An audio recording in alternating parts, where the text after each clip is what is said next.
Hello, dear friends. This is the Phone Support channel. Before you start watching this video, please subscribe to the channel and give it a like, and also write your feedback in the comments if this video helped you, or if you have any questions. Thank you.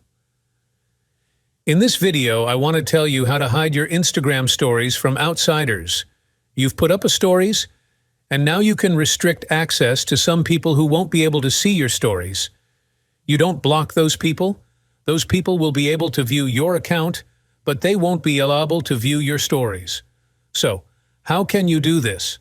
After you've set up your stories, you click on the Stories icon. Here you press the three dots and click Story Settings. Now find the item Hide Story From. This item blocks access to the stories. Click on it. Here we see the search. In the search, we write the name of the account of the person for whom we want to restrict access to our stories. We select that person and click Done. We can get out of here, and now the selected person won't be able to see your Instagram stories. As you can see, this is a very simple and fast way. Done. There's nothing complicated at all.